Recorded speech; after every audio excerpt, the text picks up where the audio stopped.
These are massive heats here for this event number 4. All of the adaptive athletes, men and women, are competing here in our very first heat. Ali Kristen Antonsen is the lower extremity leader after 3 events on day 1.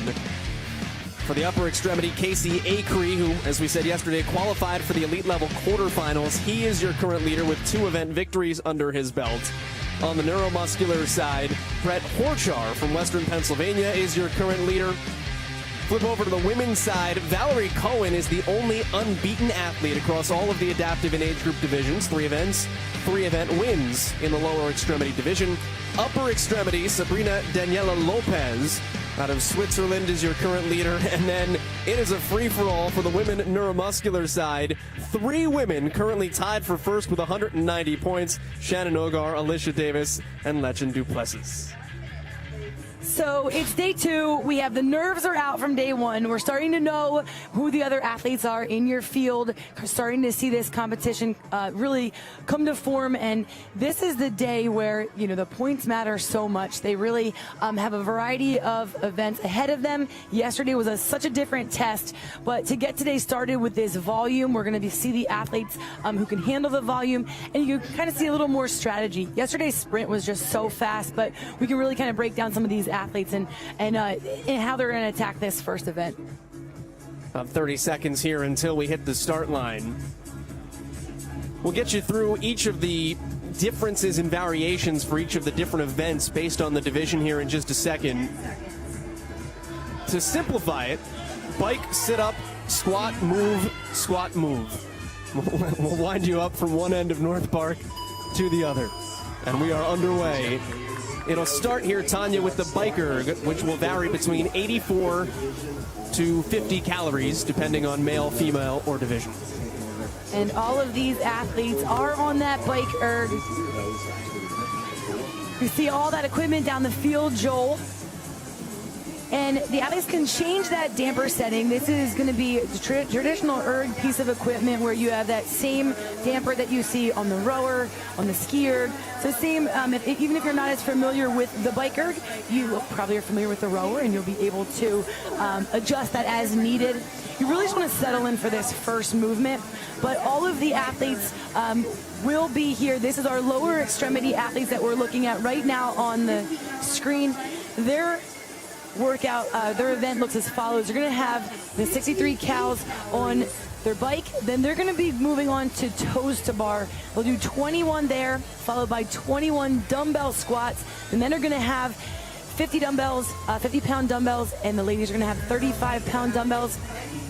Then they will move on to the handstand walk portion of the event. So the back half of the event is going to be the 84-foot handstand walk, followed by the sandbag squats. There's 21 of them at 100 pounds, 70 for the ladies, and then another 84-foot handstand walk.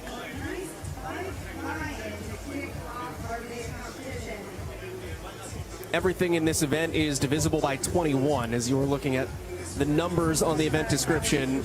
The cals on the bike erg on the men's side are a little bit adjusted on the women's side, but everything starts with 21 movements, be it the GHD or the squats or the walk, the handstand walk.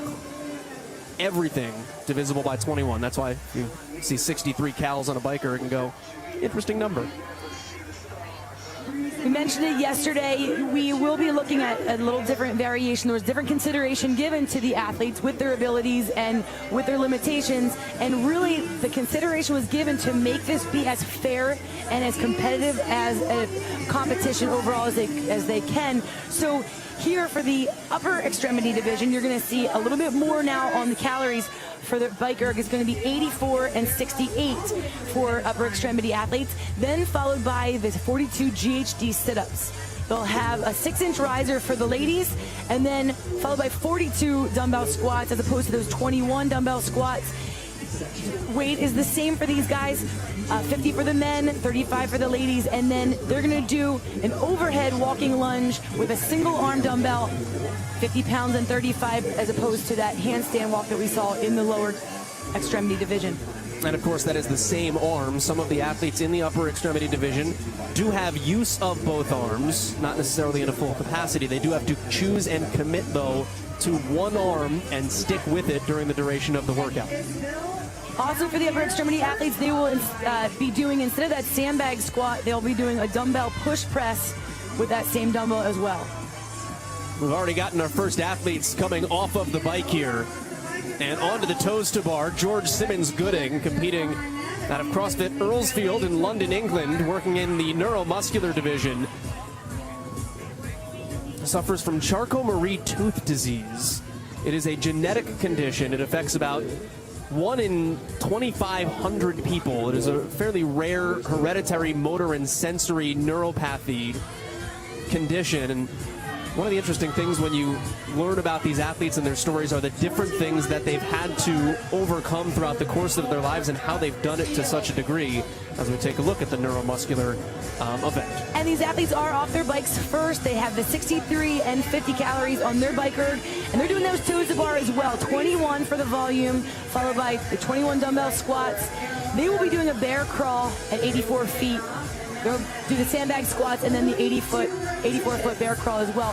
Volume is a concern in the neuromuscular division, just the overall competitive volume of the week for these athletes, and so that was a consideration given just to the fact of nerves being affected and what volume the muscles can handle safely. So that's why you're seeing some of the loading or the volume of those numbers being a little bit lower than some of the other divisions. Onto the handstand, at least the attempt of the handstand walk, down in the far side of the field. Simmons-Gooding still going to work here on those dumbbell squats.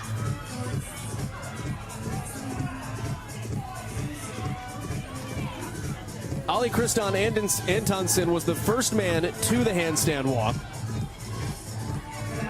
For these athletes, they will get 3 attempts within a 42-foot section to complete that 42-foot section. The judge is placing his foot there so that he has a marker as to where he stopped and came down. If he cannot complete that 42-foot section within 3 attempts, he will need to go back and start over that 42-foot section. Watching these athletes in the neuromuscular division do the bear crawl.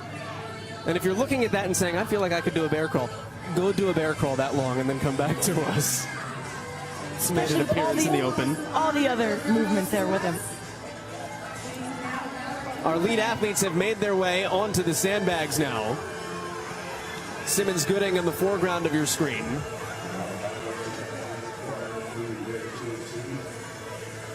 Athletes are allowed to hold this weight, this sandbag, however is comfortable, and it is not comfortable. They can put it on their shoulder, they can hold it in front, but at the loading of 100 pounds, 70 pounds for the ladies, this is a heavy weight to have on one side. If you've ever done this, there's some torque in the hips and the legs. It's not comfortable. Sometimes a little more even on your back, more like a back squat here may be the way to go. Ali Christian Antonsen absolutely crushed yesterday's competition. 2 first-place finishes and a 3rd. He is in first place overall. Been around the CrossFit space for a long time. You see him in the top of your screen with the prosthesis on his right leg. His first open was in 2013. Smart. He's looking around just to see his pacing. He's not competing with the entire field, just the other men in his division next to him. Brett Horchar had to adjust his sandbag there as we take a look at Antonsen again, leading in the lower extremity division. Avid soccer player before he wound up having to have his right leg amputated in an accident at an aluminum car parts factory. It was an off-season job for him. He's a teacher full-time.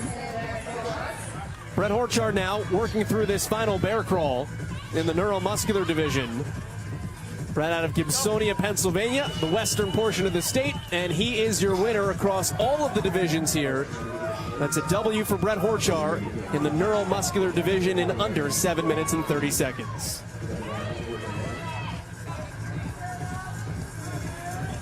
Any chipper, there's compounding effects from one movement to the next, just overall with that volume of work. And so being able to know your pacing in each different movement and knowing where you need to be is super important so that you don't have one move where you get there and there's no going back. You can't slow down what you did on the toes of the bar. You can't slow down, and readjusting that pacing. So pacing is really important on a chipper. Antonsen just trying to make sure he still has some juice left in his shoulders here, attacking these handstand walks. He is well ahead of the field, though, for the lower extremity division. So Antonsen playing with a little bit of a lead. You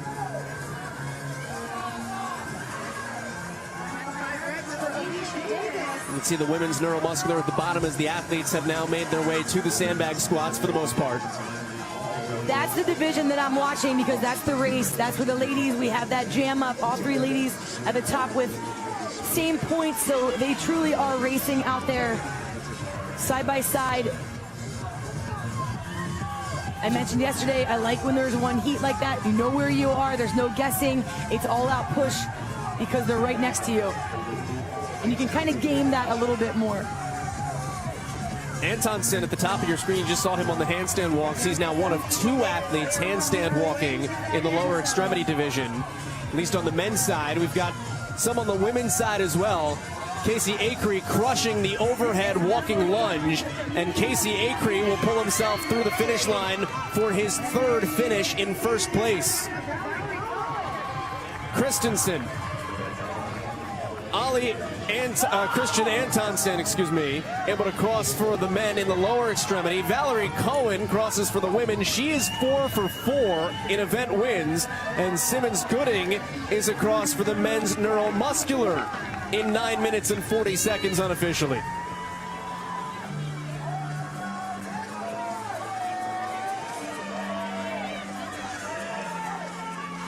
When you come down on a handstand walk, you must start behind that line.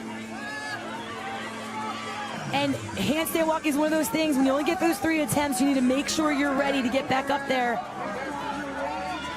Heart's beating fast, breathing, heart rate's up, but he was able to cross with that final attempt. Duplessis is able to come across for the women in the neuromuscular division. She was one of those ladies tied for first place after 3 events on day 1, 190 points. Guys still trying to tackle the handstand walks here. Seraphin Perrier on the left side of your screen, number 202 there. Number 203 is Elliot Young, 29 years of age, hails from the United Kingdom. Seraphin comes to us from France. His leg was amputated as a child and has grown up with Paralympic goals in badminton, skiing, and rowing. He finds himself here at the CrossFit Games. A true competitor, you know, in other sports, being able to bring his athleticism over to the CrossFit field, that's awesome. And trying to hold off Elliot Young, he'll do just that and finish in 11:09. Elliot Young finishes just behind him. So the finish is starting to trickle through in the men's lower extremity division here, with the cap still plenty away. 16-minute time cap, 11 minutes and 23 seconds have gone by. Michael Pedrini working through the bear crawl in the neuromuscular on the men's side from Uruguay in Montevideo. I'm telling you, the bear crawl is real. Oh, bear crawl, it is. Posterior chain, just being on your hands like that. Not being able to breathe when your heart rate's that high.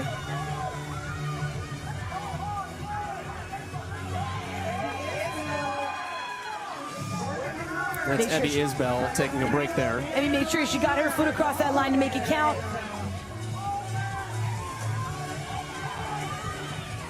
You need to be able to hit full extension at the top. Usually it's not the bottom of that lunge.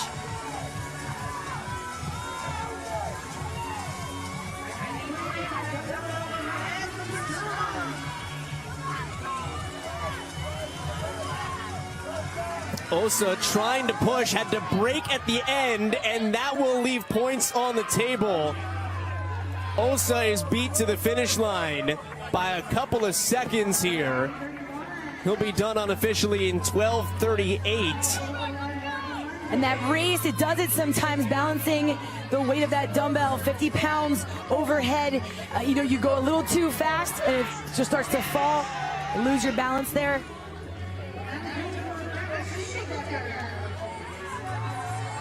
Sylvania Harad, United States Army veteran here, men's neuromuscular. out of Shenandoah CrossFit, Winchester, Virginia. Served our country from 2003 to 2008. He finishes in just over 13 minutes. And now for the women in the upper extremity, Sabrina Daniela Lopez finishes. She was the leader coming into this fourth event to lead off day 2. Elizabeth Bride done as well. J. Cruz Gadino, men's neuromuscular.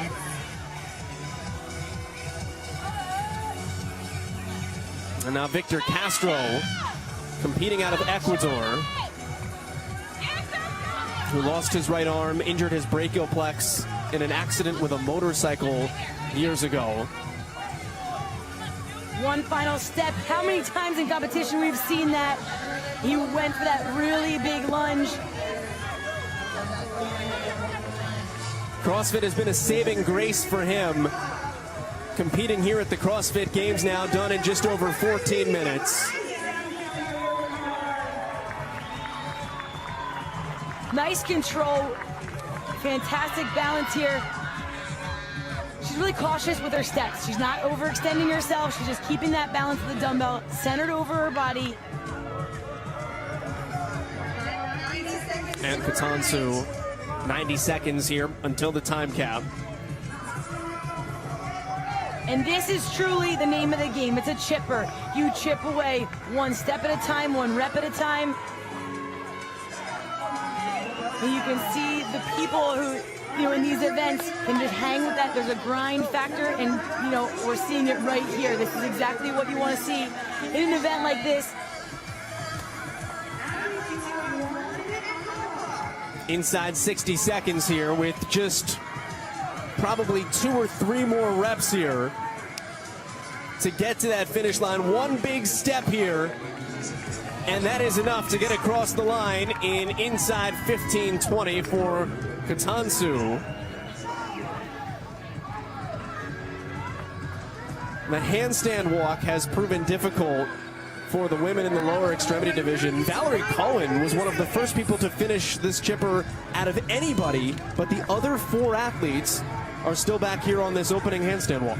But Joel, what I look forward to is next year. I always, we see this in any division. They're going to know how to do it real well. Yeah, we take it back to regionals, and the first time we saw handstand walks, when you see this at this level, and the athletes will come back even more capable next year. It just opens the door for so many other athletes in these divisions to be able to do even more.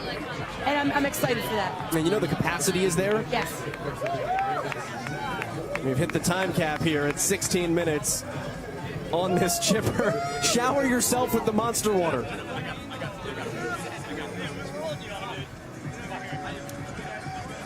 It is a competition, but they're pumped to be here. A lot of camaraderie amongst the divisions, once the event's over.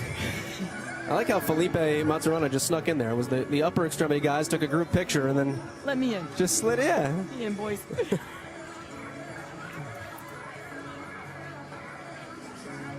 These are massive heats today.